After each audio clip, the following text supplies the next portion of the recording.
Hi, Jim Blogs here for blog number 10. I'm going to do a little bit of rehab instructions here. I get a massive amount of questioning about rotator cuff. Probably the biggest, that's what it is. In fact, the biggest issue I come across, the most popular, the most common issue I come across is rotator cuff issues. Come a little bit closer. So, rotator cuff issue, the shoulder. Now, the rotator cuff, just to give you a little bit of understanding for those that don't know, the rotator cuff is a group of 4 muscles that anchor the shoulder, keep the arm in the shoulder joint, and do the rotation of the rotation of the arm, external and internal. So, the muscle group contains of those 4 muscles: supraspinatus, infraspinatus, teres minor, and then your subscapularis. What you've got is, this is your shoulder blade, okay, on the inside, okay, so inside the body, on the inside plate of the scapula is the subscapularis, okay, the shoulder blade. Its job is to pull your arm across. Think about arm wrestling. If you're arm wrestling, it's that rotation, that internal rotation movement of your arm there. Opposite to that is infraspinatus. That's on the other side of your shoulder blade, covering most of it, and that pulls your arm externally. So the opposite to an arm wrestle. Okay, so external rotation. You've also got your supraspinatus, which is usually the problem. Most people come to me with a damaged rotator cuff. It's 9 times out of 10 they've damaged this supraspinatus.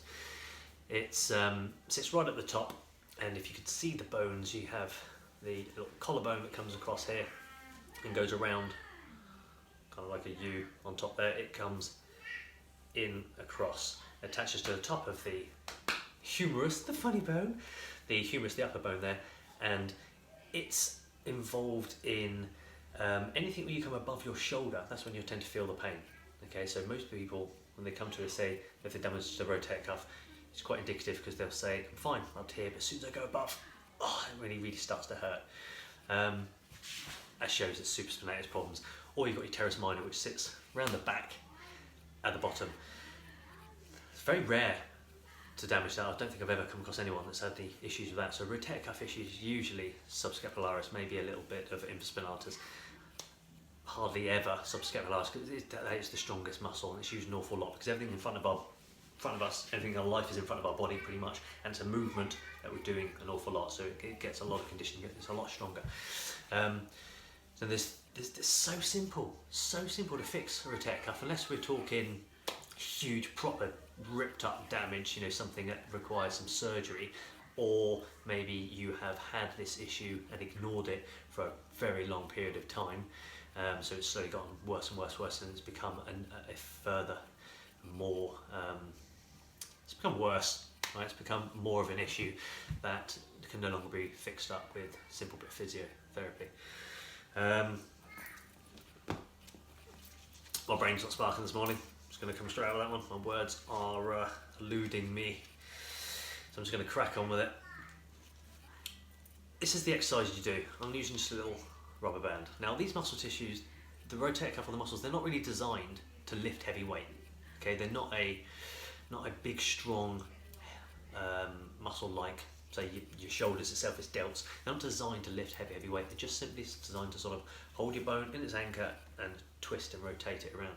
So don't expect to lift any heavy weights on this. If you do, there's usually the issues of why people have damaged it. Quite often it's things like heavy bench press.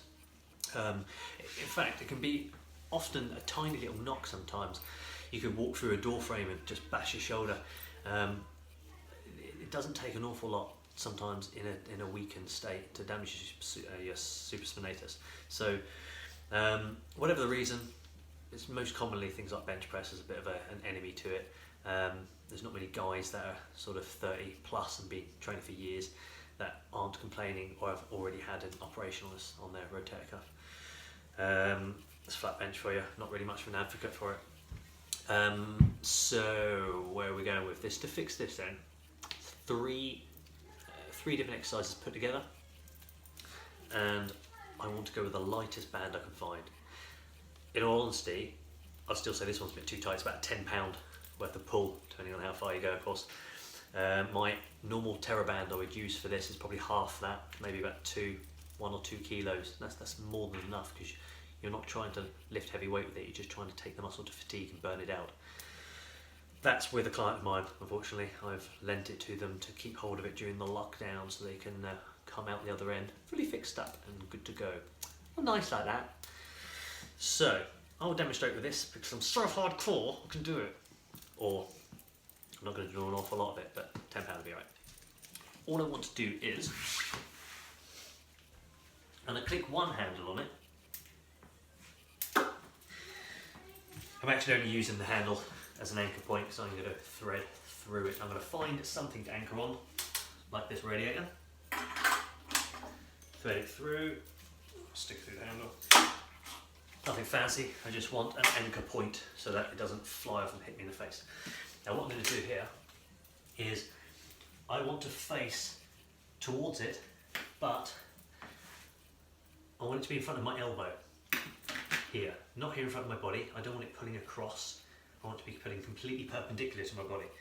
So I'm going to stand with it in front of my elbow, in that position, so that at all times I've got a nice 90-degree bend in my arm. I don't want it coming in, and I don't want it going out. What will happen, I'll show you in a moment, but get an amount of band so that it's tight, okay? I don't want any slack, I want tension on it constantly. I'm going to move my arm up. Hang on. I'm not happy with this. Let's lift her up a bit. There we go. Everything wants to be 90 degrees, right angles, okay? 90 degrees here, 90 degrees here. Everything very square. And I'm just going to lift up and do the old lucky Chinese cat. Okay, not so lucky at the moment, are they, China? So, here we go. This is the movement. It's very important that you're super strict with this because there's many other muscles that want to do this movement and it'll make it, they'll think it'll be easier, and it will be easier because they're stronger and they're more designed to do it. We are trying to pinpoint the weak, damaged link in the movement, in the chain. So we're not going to allow it to do what it wants to do, we're going to make it do what we want it to do. If you do not stare at your hand, or your arm, sorry, when you're doing it, I guarantee you this will start doing its own thing, start being like a naughty child that will do what it wants instead of what you want. I want you to just turn like a spindle here, just turn 90 degrees, turn. If I don't really focus on that, you try it, it's actually really difficult. The elbow will keep dripping down, you'll want to be using other muscles to pull in. It's really important because, simple as this, we're doing this to improve the strength of your rotator cuff. If you're going to do a different movement, well, you're not going to use the rotator cuff, so how can we train something that's not even being used? We have to specifically target the movement of that muscle that we're trying to hammer into. And this one here, being up here, is more looking at your supraspinatus, up at the top. Let me do the movement. So, when I'm up here, and it's in front of my elbow, not in front of my shoulder, not in front of my hip, up to the side, make sure that is tight. And then, stretch it up, 90 degrees, at least 90 degrees. Go to wherever your flexibility is, okay? Just focus on not letting that elbow move. It's not kicking around, it's staying exactly still. It's a very strict movement. That's annoying. Up and down, like this. Controlling it down, ripping it up. Controlling it down, ripping it up. You're going to do that until you cannot take it anymore. Absolute burns. You think, oh, I can't do it anymore. Then you can do 5 more. Okay? It's imperative that you push to failure, to fatigue, to the point where you are trying to push the ability of your body. There's no good doing it. Your body doesn't care that you turned up. Okay? It's the same principle for all training. It doesn't care that you tried. It's not a tick chart. It doesn't go, oh, well done, you gave it a good shot. Tick that box, hand it in at the front desk, you get your badge. It doesn't work like that. Your body's just going to respond to what you're doing to it. You need to take it to fatigue. You need to promote healing. Basically, you need to get that pump, that burn that's going to come, that pump in the muscle. It's what you want. You want it flooding with blood. It's the blood that's carrying all the nutrients to help build it back up again.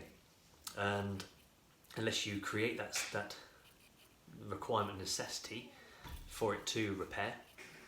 It's not going to, okay? It's not a case of sit down and repair. A lot of doctors, you go to doctors and GPs, this is why a lot of people have a problem is, you go there, first thing they'll tell you to do, stop doing anything, rest it. I can rest it. If you do nothing, nothing will happen, okay? People get confused because our skin has this amazing regenerative property. Just because your skin is an organ, remember skin is an organ, it's the biggest organ in our body, yeah? Just because it has this ability to self-regenerate and fix itself by being left alone and fix it, doesn't mean say everything can, alright? Sarah's really good at drawing. I can't draw. Who cares what something else can do? It's got no bearing on the next thing, okay? You have to promote the healing. You have to do something, you have to cause a reason for it to heal, alright? I need a reason to get out of bed, or else I won't bother. You need to create a reason for it. So that's what you're going to do. You're going to take it to the point where you think, oh, it's burning so much, and it will. And if it hasn't yet, you haven't finished, so keep going.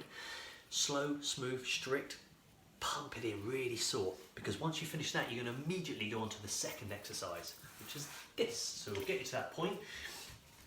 Right, so you're doing this to the point where you think, oh, I can't take it, it hurts so much.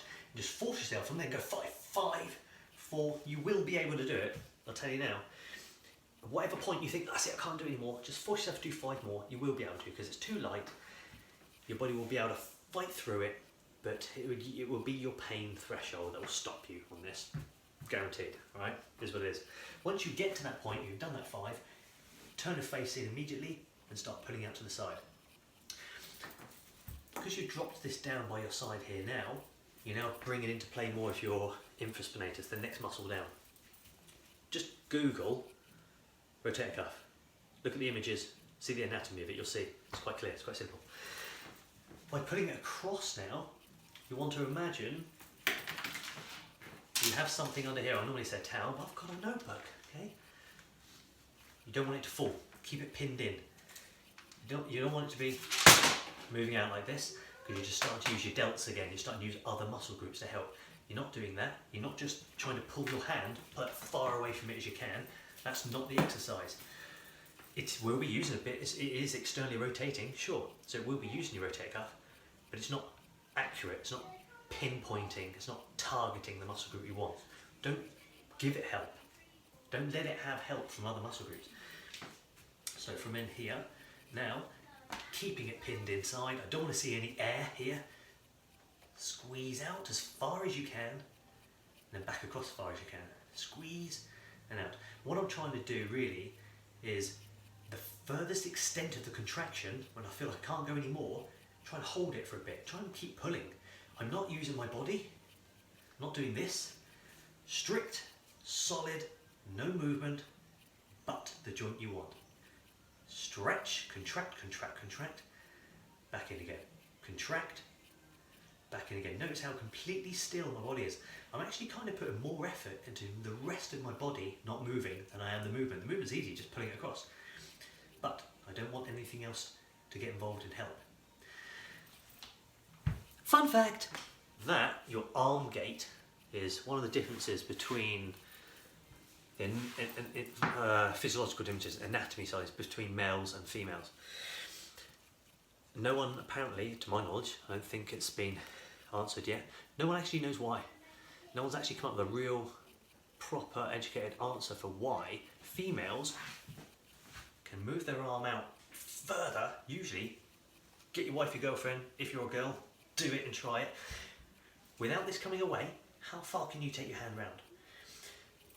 I am not very good. I can't even get 45 degrees around there. I mean, I'm quite unflexible as well. I've seen lots of men get better, but the average female will always be better than the blokes. It comes all the way around.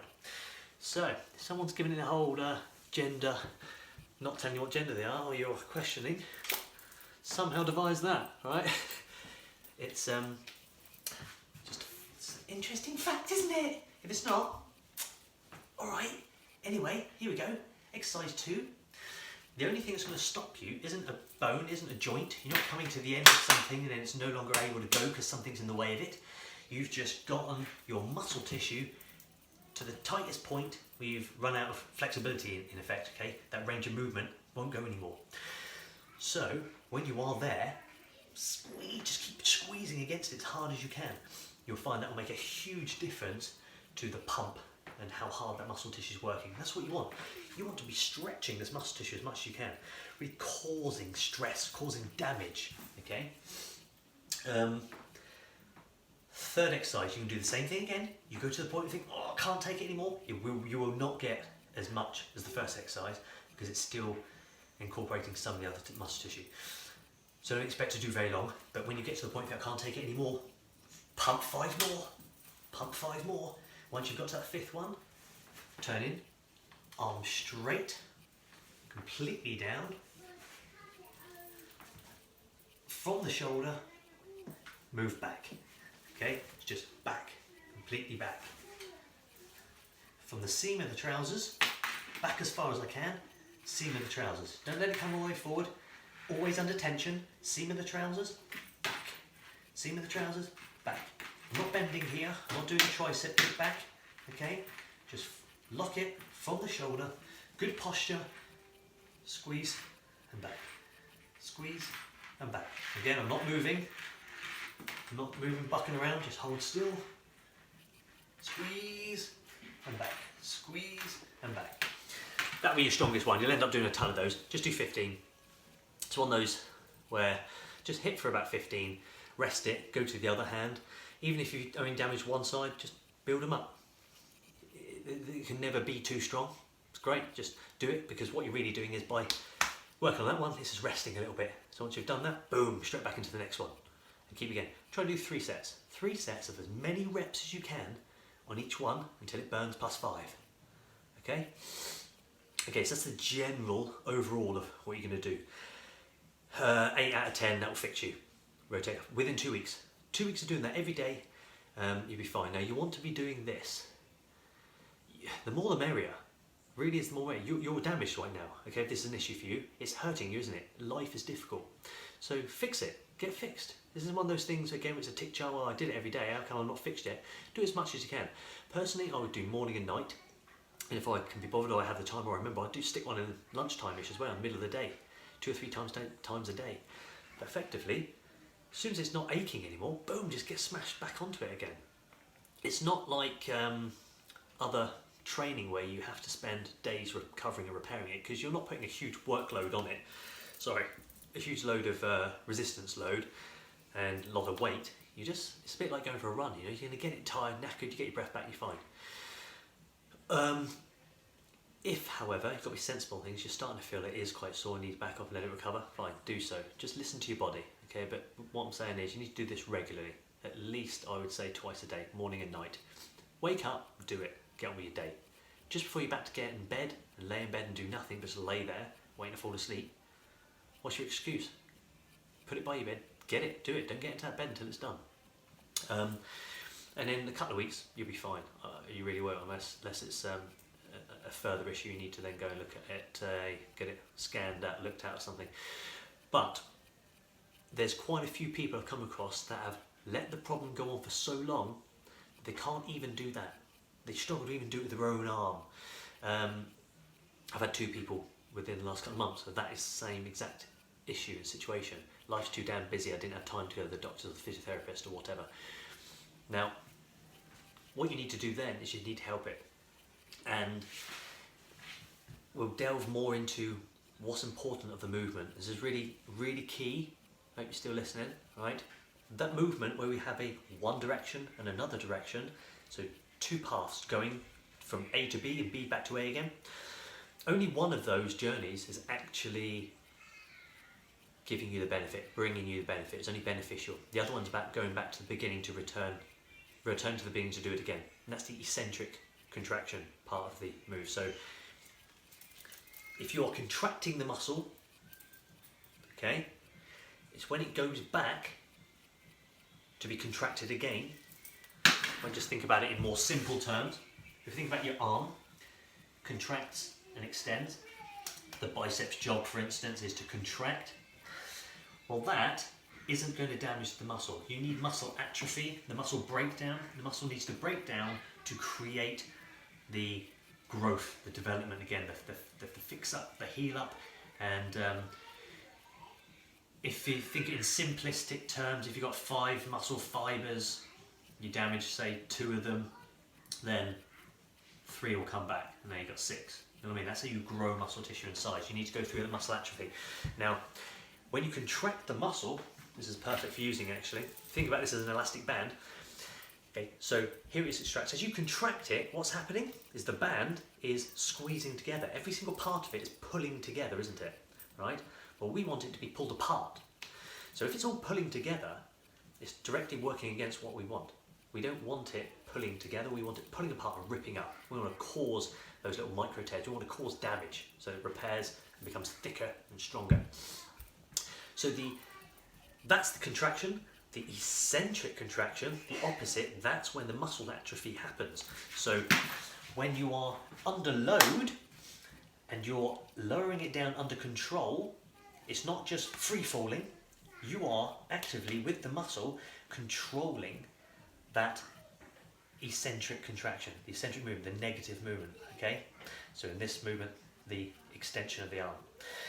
By having the load on it and slowing its descent down, that's when you're causing the muscle atrophy. So, on something like this, that's exactly what you want. You want the muscle atrophy to happen to cause growth and repair. That is just testing what you can do. That's the performance of what can the muscle do? Yep, it can do that. And now train it. So what can it do? Train it. What can it do? Train it. So in every part of your training, no matter what you're doing, if you can still do it, if you're doing a curl, can you do it? You can? Good. Now train it to be stronger the next session. Pump it up, train it. You'll get to the point where you think, oh, I can't. Okay, good. Job's good. It's done. So with this, we really want to make sure we go into eccentric contraction. But if you are not strong enough, because you've let the injury get too bad and damaged it too much where you can no longer pull it up, it hurts too much to do it, then this is what you need to do, because you need to get to that contracted point to start the healing, which is here.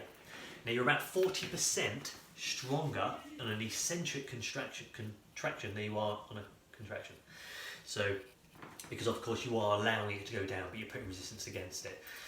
So what I mean by that is, for instance, if you were to pick up a weight in whatever movement you're doing, let's say curl, because it's easy to demonstrate. If you could pick up 40 kilo, right, let's say 100 because it's maths, it's easier. If you could pick up 100 kilo, and that's it, you can't do 101, 101 can't do it, but you can do 100, then on the way down, you could put 140 kilo on and control it before it becomes falling down. Roughly 40% stronger on the eccentric contraction. So if you can't do this, you probably still can control the eccentric, and that's what we need to do. So if I'm in a position here when I'm doing it, what I'll do is simply help with this hand. I will help the lift, help it to the position and control it down. Help and control. Now what I'd actually do is, if you were that damaged and that bad, I would then start to get the group working together, the rotator cuff group of muscle tissue. And I wouldn't worry too much about this or this in the right angles. I'd start to go in the middle, get a nice 45-degree angle. Now this anchor point is actually now perfect because it's going to be perpendicular, look at that, completely perpendicular to the line of pull. Making sure that this is not too straight, that's not there. I still want this 90-degree bend here. Put it in my hand, and I sort of think from hip to shoulder, this diagonal movement along here. That's the movement I want to do here. Or, as I like to think about, bang the bongo, right? Beat the drum. I want this movement here. Out, in, out. Put the arm forward slightly, and it's just rotating.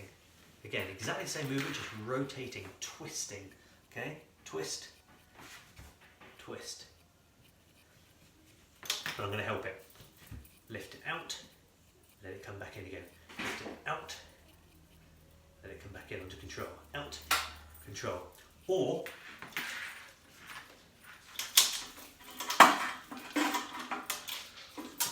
bear with me, I feel for this particular type of movement more favoured and simply let it come loose, your hand can be the anchor point, okay? Let it come up, hold solid, keep it tight, grab the tube, pull it down, Hold still and then allow the eccentric contraction. Eccentric. Let it come back up again. Pull, add the load, slowly in. Pull, slowly in. So you're only loading the muscle tissue during the eccentric part. You have no load on the contraction because you don't want to risk pulling apart anymore. If this is the muscle tissue here, and because you're damaged, you maybe only got a few of the strands severed and some of those aren't, you don't want to put more risk of losing more, okay? That's where it's healthy. If it's lost some, just get it into position, load it. So as it is loaded, it's allowing to slip down, and you'll overcome that issue. So I would try first of all the standard, just go through those 3 exercises. Lucky cats,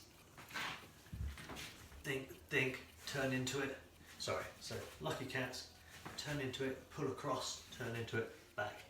Those 3 exercises, you should be able to do about 15 reps of each plus, but on the first 2 you're doing as many as you can, and then at least 15 on the last one, because the last one you'll 9 times out of 10 you'll be super strong and that won't be an issue. You're just trying to find out what is the weak link in your chain there. So rotator cuff, fix in, there you go, boom. If you want me to clear up any more details on that, if I've not quite explained anything properly or missed something out, then you know what to do, comment it up. Bye bye.